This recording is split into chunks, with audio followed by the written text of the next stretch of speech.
Welcome to Abu Dhabi. In 2022, one of the world's most spectacular cities hosts one of the world's most spectacular rallies. This is our starting point for the 31st Abu Dhabi Desert Challenge.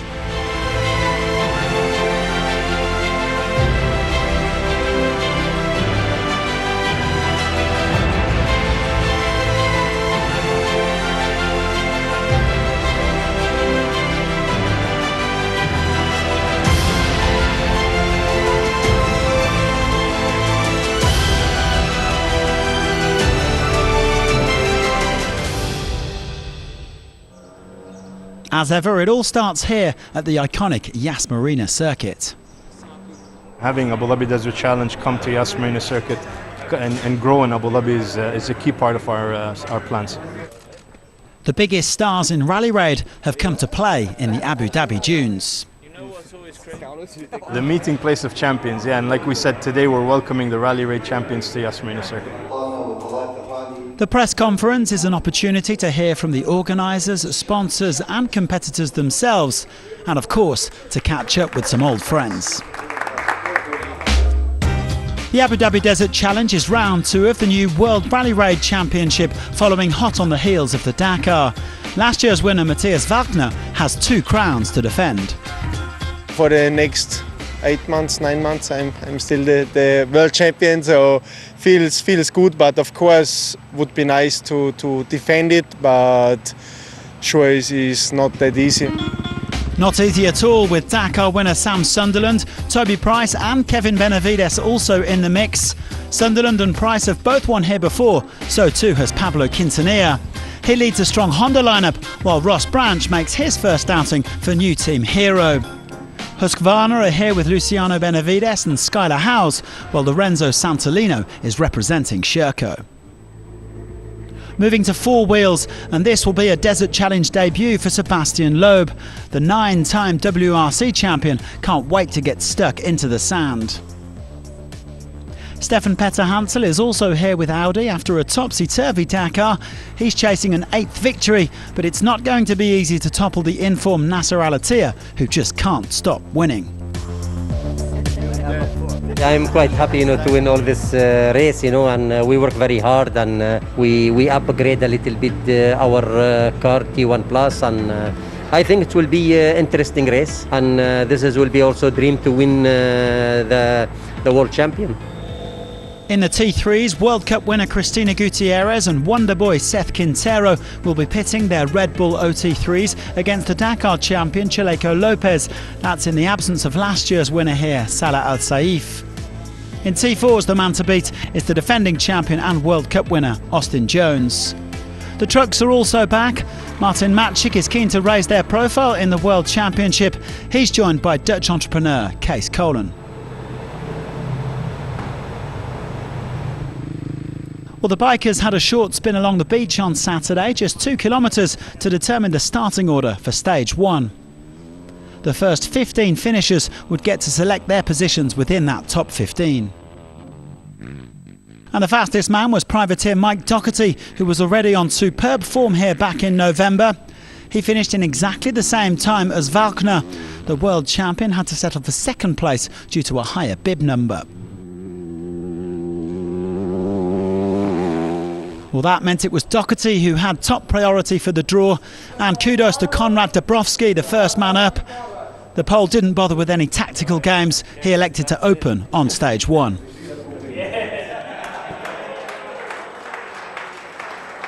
I guess, would be more stylish to just go for it and put my name on the number 1 spot.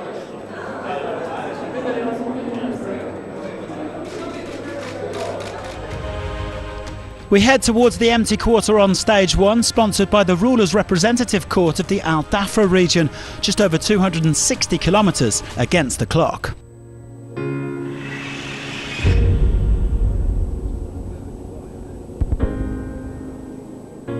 Dabrowski getting this 31st edition underway. As expected, he lost a lot of time, but he also had a lot of fun opening the piste. It was a bad day though for Ross Branch, who was the Stage 1 winner back in November. The man from Botswana had a couple of crashes and he had to go to hospital for a checkup. But he says that he's keen to get back on the bike again tomorrow.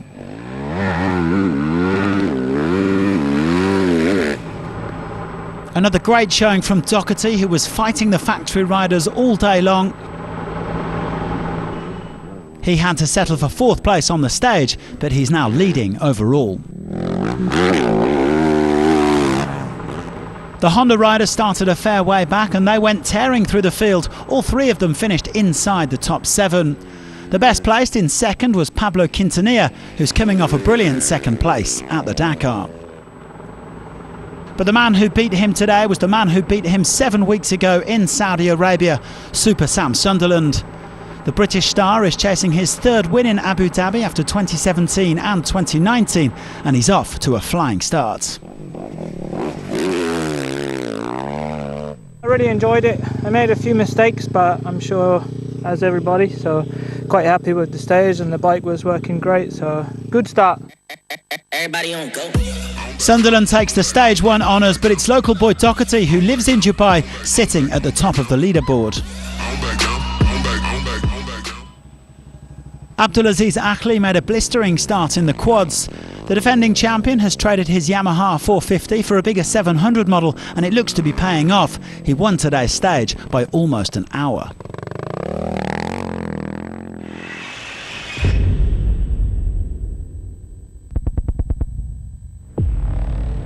It was a dramatic day over in the cars. Nasser Al-Attiyah and Sebastian Loeb preparing to continue their fabulous fights from the Dakar. In the past few months, Al-Attiyah has won in Abu Dhabi, Saudi Arabia, Oman and Qatar, but he ran into trouble today within minutes of setting off.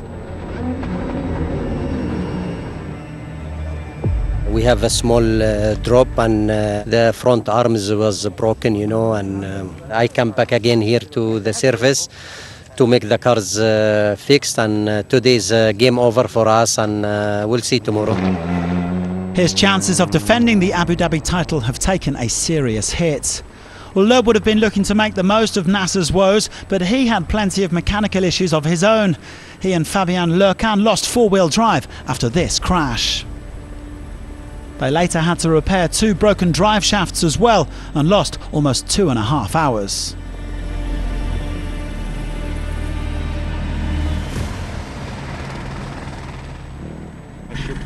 I'm not sure that we can get out with 2-wheel drive.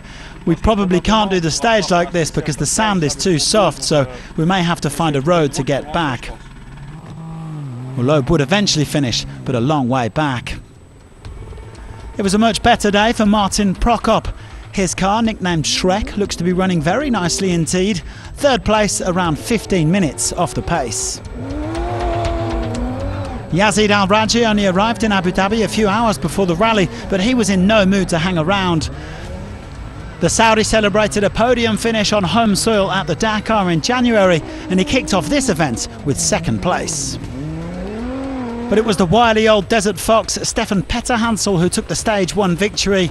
The Frenchman had plenty of issues with his Audi RSQ e-tron at the Dakar, but enjoyed a nice smooth run here to win by 9.5 minutes.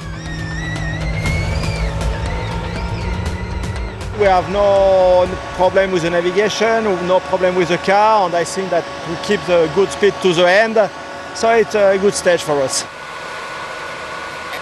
Everybody on go. Petterhansel, the early pace setter. Jakub Brzezinski is half an hour back in 4th, with Mathieu Serradori rounding out the top 5.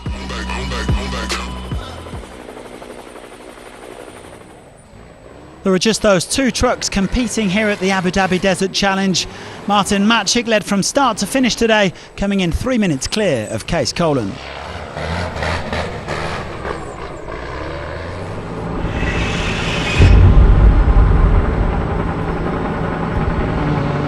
Two of the big favourites duking it out over the dunes in the lightweight prototypes. Chaleco Lopez, who just won his 3rd Dakar title, and Seth Quintero, who just set a new Dakar record, 12 stage wins in a single edition. But just like in January, his overall hopes were dashed when he broke his front axles and lost over half an hour. That sucks. Kind of basically ends our rally right there. We're gonna need a miracle to try to come back from 33 minutes down, but I guess we'll do what we do every rally and just try to make as much time as possible. It also wasn't a great day for Cristina Gutierrez. She lost 18 minutes, although both she and Chaleco were hoping to recover some time after fuel pump issues at refuelling. Guillaume de Mevius is properly involved this year after testing in November. He's also been reunited with his co-driver Tom Colesall, who had COVID at the Dakar, and they took the provisional stage victory. Provisional because various claims were still being considered on Sunday evening. Chaleco could well recover the lead overnight.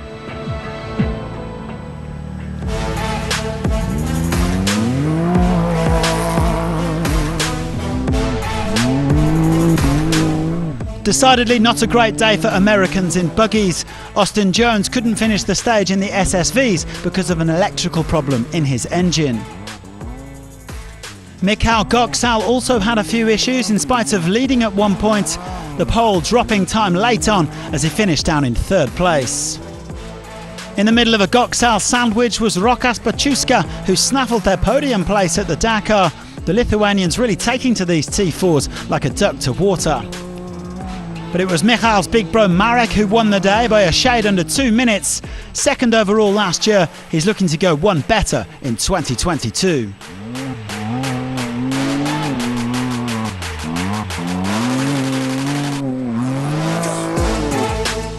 Also a little uncertainty about the definitive results in the SSVs, but Goksal Senior and Baciuska already have a decent lead over the field.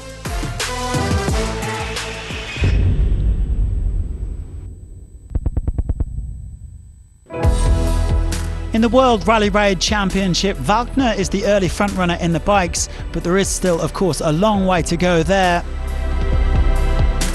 Meanwhile, Yazid Al-Raji picks up some points for his stage win in the cars.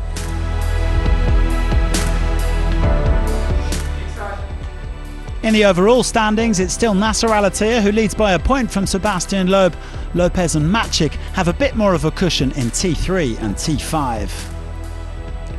Thanks very much for joining us for Stage 1 of the Abu Dhabi Desert Challenge 2022. Plenty more action to come tomorrow as we sink our teeth into the empty quarter. Do join us then.